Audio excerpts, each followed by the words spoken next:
இல்லை தண்டவாளம் தான் பிடிச்சிட்டு வந்துட்டானுங்க அப்படின்னா. நீங்கள் நான் பிளாட்பாரத்தில் இருந்தேன் பிடிச்சிட்டு வந்துட்டேன். ஜன்னல் பக்கத்தில் ஒரு அம்மா சத்தமாக சொல்லுதுங்க, இந்த காலத்தில் எவனையும் நம்ப முடியலன்னு.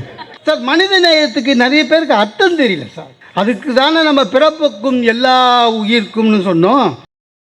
சில இடத்துல ரசிகர்கள் நம்மளுக்கு ரொம்ப தொல்லை கொடுப்பாங்க தெரியுமா. நிறைய பேருக்கு தெரிஞ்சவங்கள நிறைய பேருக்கு நம்ம தெரிஞ்சவங்களுக்கு பிரச்சனை இருக்குது. நான் எப்பவுமேங்க ஊருக்கெல்லாம் போனால் ரயில்வே உங்களுக்கு நல்லது சொல்கிறேன், எப்பவுமே ஊருக்கு போனால் ரொம்ப பறக்க போயிடாதீங்க, ஒரு அரை அவர் முன்னால் போங்க, அதான் நல்லது. நிறைய பேர் பார்த்துருக்கேன் கடைசி நிமிஷத்தில் ஸ்டேஷனில் பிளாட்ஃபார்ம் தப்பி பிளாட்ஃபார்ம் ஓடுவான். நான் எப்பவுமே அரை அவர் முன்னால் போயிடுவேன் எந்த ஊருக்கு போகிறதா இருந்தாலும் ட்ரெயினில். இது என்னோட கொள்கை. அது மாதிரி தான் ஒரு நாள் நான் பண்ணிட்டேன். ஊர்லேருந்து சென்னைக்கு வரேன், அரை அவருக்கு முன்னால் ஸ்டேஷனுக்கு போயிட்டு பிளாட்ஃபார்மில் நடந்து போயின்னு இருக்கேன். ஒருத்தர் வந்து செல்ஃபோனில் பேசினேன். திடீர்னு சார் மௌன சுந்தரம், ஆமாம் வாங்க சார் உங்கள் ஃபேன் சார். நான் என்ன ரொம்ப பேசுனாரு. நல்லது சார். என்ன ட்ரெயின்னு தெரியாமல் ட்ரெயின் பேரை சொல்லிட்டேங்க. அதிருதை இன்னும் அறவரு வாங்க நம்ம ஆஃபீஸுக்கு போகலான்னாரு. பிளாட்பாரத்தில் என்ன ஆஃபீஸுன்னு நினச்சேன். பார்த்தா அவர் ரயில்வே போலீஸில் எஸ்ஐ ஸ்டேஷனுக்கு கூப்பிட்றாரு. அதாவது வாழ்க்கையில் நான் கால் எழுதியே வைக்கக்கூடாதுன்னு ஒரு கொள்கையோடு இருக்கிற இடம் இது போலீஸ் ஸ்டேஷன். உள்ளே கூப்பிட்றாரு, வாங்க சார்னு. உள்ளே போனால் உங்களுக்கு தெரியும்ல போலீஸ் ஸ்டேஷன் எப்படி இருக்குன்னு தெரியும். ரயில்வே போலீஸ் ஸ்டேஷன் எப்படி ஒரே ஒரு நீட்டு பெஞ்சுங்க. உள்ளே போய் உட்கார வச்சுட்டு என்ன பண்ணிட்டாரு, இருங்க சார் நான் யூனிஃபார்ம் போட்டுன்னு வரேன், கவலையே படாதீங்க சார், நீங்கள் நானும் ஏறுற வரையும் கண்டிப்பாக ட்ரெயின் போகாது, ஏன்னா எனக்கு அதில் தான் டியூட்டி அப்படின்ட்டு உள்ளே போயிட்டார். பார்க்குறேன் பெஞ்சில் நான் இந்த பக்கம் உட்காந்துக்கிறேன், கட்சி அந்த பக்கத்தில் ஒரு பையன் உட்காந்து காலாட்டினுக்கிறான், லுங்கி கட்டினுக்கிறான். அவன் என்னை பார்த்து சிரித்தான், நான் அவனை பார்த்து சிரித்தேன். அவன் என்னை கேட்டான் என்ன கேஸு அப்படின்னா. நான் அவனை கேட்டேன் உன் என்ன கேஸு என்ன. இல்லை தண்டவாளம் தான் பிடிச்சிட்டு வந்துட்டானுங்க அப்படின்னா. நீங்கள் நான் பிளாட்பாரத்தில் இருந்தேன் பிடிச்சிட்டு வந்துட்டேன். அவன் சொன்னான் பிளாட்பாரத்தில் நண்டா கூட பிடிக்கிறானுங்க அப்படின்னு. பேசினா இருந்தோம். எஸ்ஐ வந்துட்டார். எஸ்ஐ வந்து அவனை பார்த்து டாய் இனிமேல் தண்டவாளம் போ. அவன் என்கிட்ட வந்து சார் இந்த போலீஸ் ரொம்ப நல்ல போலீஸ் சார், நீ கூட உண்மையை ஒத்துக்கோ அனுப்பிச்சிருவாங்கன்ட்டு போயிட்டான்.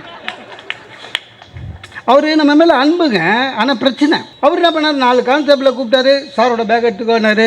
ஒரு கான்ஸ்டபிள் பேக் எடுத்துக்கினாரு. ட்ரெயின் வந்துச்சு. உங்களுக்கு தெரியும்ல ஃபஸ்ட் கிளாஸ் வந்து என்ஜின் பக்கத்தில் இருக்கும், அன்ரிசர்வ்டு கம்பார்ட்மெண்ட் வந்து ஃபஸ்ட் கிளாஸுக்கு பக்கத்தில் இருக்கும். பிளாட்ஃபார்மில் அந்த வெளிச்சத்தில் நான் எஸ்ஐ 4 கான்ஸ்டபிள் வந்து போகிறோம், எல்லாம் வேடிக்கை பார்க்குறோம். அந்த அன்ரிசர்வ்டில் ஜன்னல் பக்கத்தில் ஒரு அம்மா சத்தமாக சொல்லுதுங்க, இந்த காலத்தில் எவனையும் நம்ப முடியலன்னு. அது என்னை அரெஸ்ட் பண்ணி கூட்டி போகிறாங்கன்னு நினச்சிச்சு. அது ஒரு பிரச்சனை வரும். இன்றைக்கி ஒரு தலைப்பு ஒன்று கொடுத்துருக்காரு நம்ம அமைச்சர், மக்கள் முதல்வரின் மனிதநேய விழான்னு. ஒரு நம்முடைய முதலமைச்சருக்கு கொடுக்க வேண்டிய சரியான பட்டம் மனிதநேயர் என்பதுதான். சார் நல்லா ஞாபகம் வச்சுக்கோங்க, அடுத்த தேர்தலில் ஓட்டு வாங்கிறதுக்காக பட்ஜெட்டில் பேசுதுன்றது வேற. நம்முடைய முதல்வர் தன்னுடைய பிறந்த நாளுக்கு ஒரு திட்டத்தை அறிவிக்கிறார். தன்னுடைய பிறந்த நாளுக்கு என்ன, அது இன்னும் சட்டமன்றத்துக்கே போல, ஆனால் அறிவிக்கிறார். என்ன தெரியுமா, ரொம்ப அற்புதமா உள்ளாட்சியிலே நேரடியாக நம்முடைய மனிதநேயத்துக்குரிய உச்சகட்டம் அதுதான். அந்த மனிதர்களை உள்ளாட்சியிலே நியமனம் செய்வேன் என்று சொன்னார்கள். அதுதான் உண்மையான மனிதநேயம். அதுதான் உண்மையான மனிதநேயம். சார், மனிதநேயத்துக்கு நிறைய பேருக்கு அர்த்தம் தெரியல சார், அதான் பிரச்சனை. மனிதநேயம்னா என்ன, ஒரு பெரிய விஷயம் இல்லைங்க. இந்த கை எதற்கு நம்ம என்ன சொல்றோம், உண்ணுவதற்குன்றோம். ஆனால் இந்த கை உண்ணுவதற்கு மட்டுமல்ல, ஊட்டுவதற்கு என்று எவன் நினைக்கிறானோ அவன் மனிதநேயமிக்கவன். அதுக்கு தானே நம்ம பிறப்புக்கும் எல்லா உயிர்க்கும்னு சொன்னோம். நம்முடைய அமைச்சர் இந்த பட்ஜெட்டில் சொன்னார் பாருங்க, திருக்கோயிலே வருகின்ற மாற்றுத்திறனாளிகளுக்கு அங்கே இருக்கின்ற பேருந்துகள் எல்லாமே ஃப்ரீ. அதுதான் மனிதநேயத்தின் உச்சம். அந்த மனிதநேயத்தினுடைய உச்சமாக இருப்பவர் நம்முடைய மாண்புமிகு முதல்வர் அவர்கள். முதல்வர் நம்ம ஒன்றும் இல்லைங்க, முதல்வர் மாதிரி நம்மளால் உழைக்க முடியாது. ஆனால் முதல்வருக்கு நம்ம ஏதாவது நன்றி கடன் செய்யணும்னு நினச்சோம்னா ஓட்டு போடுறது வேற, அது நம்ம கடமை. முதல்வர் நமக்கு செய்கிற எல்லா நன்மைக்கும் நாம் அவருக்கு ஏதாவது நன்றி கடன் செய்வோம் என்று நினைத்தீர்கள் என்றால் மனித நேயத்துடன் இருக்க கற்றுக்கொள்ளுங்கள். அதுதான் நாம் அவருக்கு கொடுக்கிற உண்மையான பிறந்த நாள் பரிசு. ஞாபகம் வச்சுக்கோங்க.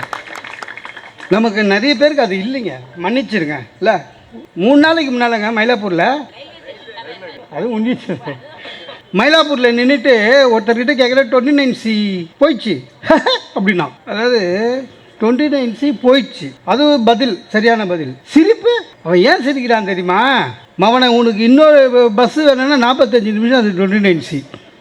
அவ்வளோ நல்லவன். டைம் கேட்டால் சொல்ல மாட்டானுங்க. சார் டைம் என்ன?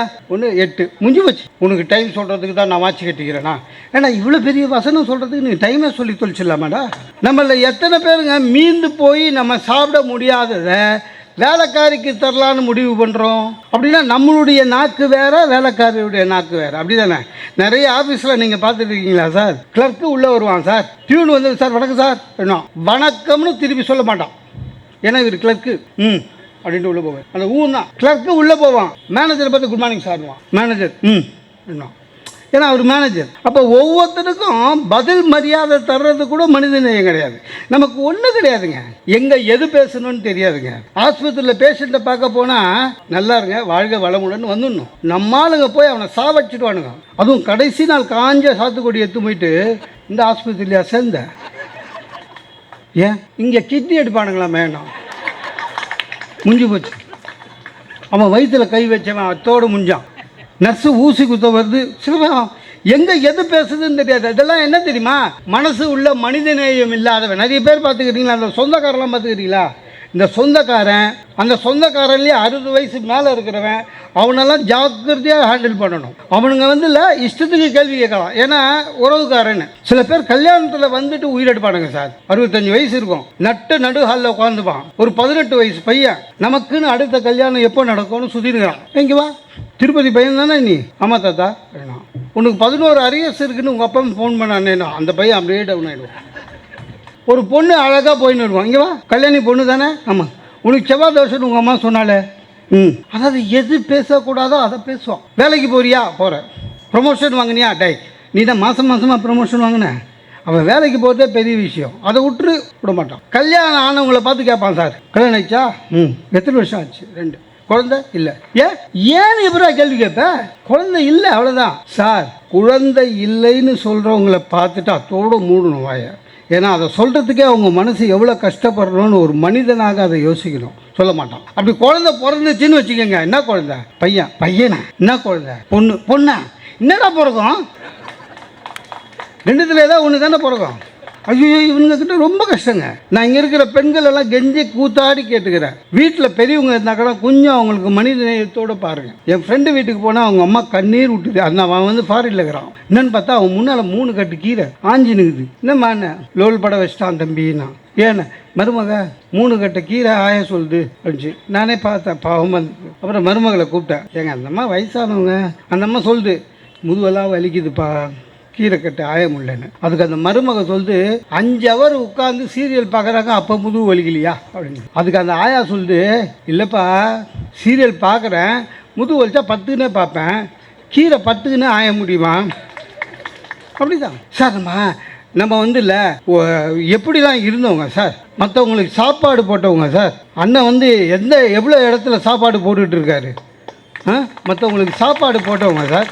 ஆனால் அந்த சிஸ்டமே மாறி போச்சு சார், சிஸ்டமே மாறி போச்சு. இப்போ இன்விடேஷனில் உங்களுக்கு எத்தனை பேருக்கு தெரியும் தெரியல, RSVPன்னு ஒன்று இருக்கும். அப்படின்னா என்ன தெரியுமா? இன்விடேஷன் அனுப்புவான், RSVPன்னு ஒன்று கீழே போட்டுருவான். அப்படின்னா நீ வரியா இல்லையான்னு சொல்லு. இந்த சும்மா சொல்லாமல் வரக்கூடாது, உள்ள சோறு கிடையாது. லஞ்சுன்னு ஒன்று இருக்குது சார், பிஸ்னஸ் லஞ்சுன்னு ஒன்று வச்சுக்கிறானுங்க. அப்படின்னா என்ன?